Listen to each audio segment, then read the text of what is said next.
बिक्कड नावाचा, नितीन बिक्कड, बरं का, नितीन बिक्कड नावाचा, ह्याची सुरुवात संतोषचा जो खून झालेला आहे याची सुरुवात फक्त शुक्रवारी नाही झालेली, याची सुरुवात मे महिन्यापासून एप्रिल महिन्यापासून सुरू झाली.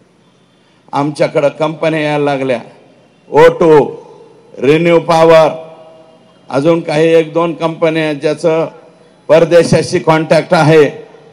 आणि ह्या नितीन बिक्कडने काय केलं, स्वतःच्याच पायाला गोळी मारून घेतली आणि कंपनीवर गुन्हा दाखल केला.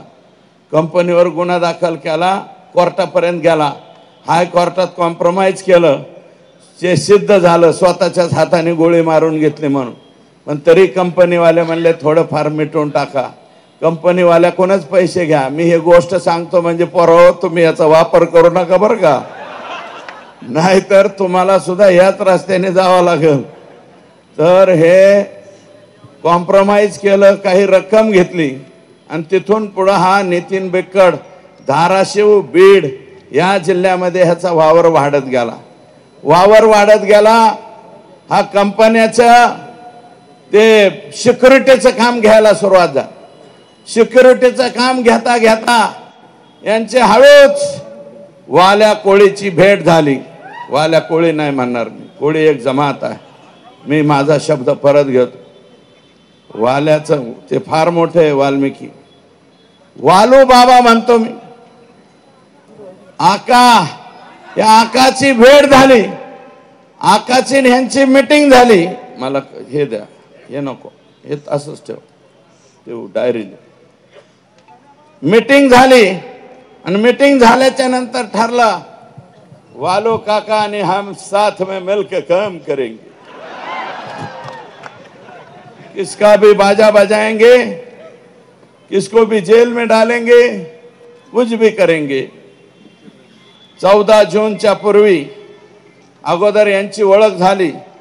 14 जूनला, मी तारखा सांगतोय, 14 जूनला वाल्मिक कराड,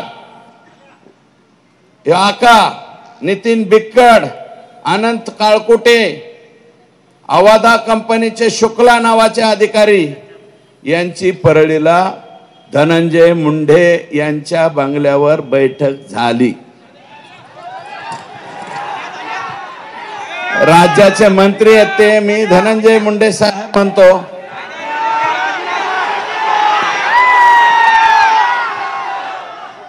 एक बैठक झाली. अवादा कंपनीच्या संदर्भात परत नितीन बिक्कड, राहणार फकराबाद, तालुका वाशी, जिल्हा धाराशिव, याने अवादा कंपनीचे अधिकारी शुक्ला यांना घेऊन परळीला गेला वाल्मिक अण्णाकडे. त्याच वेळेस हे शुक्ला जे आहे ते इकडे पाहत होता. कंपनीचे लोक जे मेन माणसाकडे भेटता येतं का म्हणून प्रयत्न करत होते. जोशी म्हणून PA धनंजय मुंडे साहेबाकडे, जोशी नावाचा PA, त्याच्या मार्फत कंपनीचे वरिष्ठ डायरेक्ट धनंजय मुंडे यांची भेट घेण्याचा प्रयत्न करत होते. ही बाब वाल्मिकला खटकली, सटकली. आता माझी सटकली तशी वाल्मिक अण्णाची सटकली. वाल्मिक अण्णांनी जोशीला बी काय म्हणायचे ते म्हणला, बाकीच्यांना म्हणला. मग नंतर असं ठरलं, त्याच वेळेस अनंत काळकुटे यांचे सबस्टेशन, ही दुसरी कंपनी आहे बरं का, ह्या कंपनीचं नाव अनंत काळकुटेच्या खाली सांगतो मी, खाली लिहिलंय.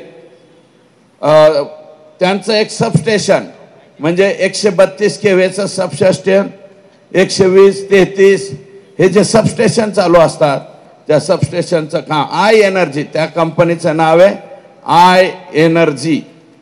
हे काळकुटे पुण्यातच राहतात कुठंतरी, मला माहिती नाही, पण अनंत काळकुटे हे त्यांचं नाव आहे, मूळ बीडचेच आहे.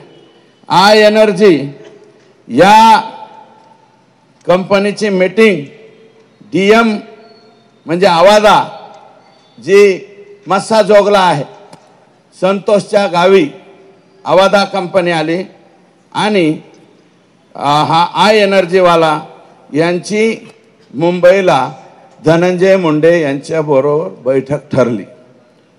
दिनांक 19 जून 2004 मी मीडियाला विनंती करतो, हे तारखा बिरखा लक्षात ठेवा, कारण उद्या ह्याच्या चौकशीमध्ये यांचे मोबाईल तिथं दिसणार आहेत, यांचे लोकेशन तिथं दिसणार आहेत। मी नाव सांगतो त्या अधिकाऱ्यांची, कोणाकोणाची बैठक कुठं झाली। धनंजय मुंडे यांच्या सरकारी बंगल्यावर, त्याचं नाव आहे सातपुडा। या बंगल्यावर अवादा कंपनीचे अल्ताफ तांबोळी प्लस शुक्ला व इतर अधिकारी वाल्मिक आणि बिक्कड यांची बैठक झाली। बैठकीमध्ये डील 3 कोटीला फायनल झाली। कितीला? आका क्या बोले? 3 करोड़ लग दो। क्या होना? 3 करोड़ होना, असं हे म्हणले। तर अल्ताफ तांबोळे आणि शुक्ला हे 2 लोक बाहेर पडले। त्यांनी कंपनीच्या वरिष्ठांना फोन केला। कंपनीचे वरिष्ठ म्हणले 3 करोड रुपये आपल्याला परवडत नाहीत, 2 करोड मध्ये फायनल करा। पुन्हा ते आत गेले, म्हणले साहब तिर्री नहीं जमती तुर्री, असं हे म्हणाले। आणि तिथून जाताना मग असं म्हणले की आताच नाही ठरवू, पुढे ठरवू, पण एक काम करा, इलेक्शनच्या कालावधीत काहीतरी रक्कम पोहोच करा। इलेक्शनच्या काळात यांनी 50 लाख रुपये ऑलरेडी आका आणि बडे आका यांना दिलेले आहे। मग ते आकाच्या हातात घेतले का बडे आकाने घेतले मला माहिती नाही, परंतु 50 लाख घेतले। आणि जाता जाता कृष्णा कुटे नावाच्या पोराची ओम साई राम नावाची सिक्युरिटी एजन्सी आहे। हे मस्साजोग जे गए संतोषचं गाव आहे या सरपंचाच्या, मस्साजोगची सिक्युरिटी एजन्सी कोणाला दिली? कृष्णा कुटे ओम साई राम नावाच्या कंपनीला, आणि ती चालवतो नितीन बिक्कड। या वेळेस काळकुटे मात्र बंगल्यावर आलेला नाही, हे पण तिथं सिद्ध झालेलं आहे। मग आता आणखी काय पुरावे द्यायचे सांग? मी SP ला एक विनंती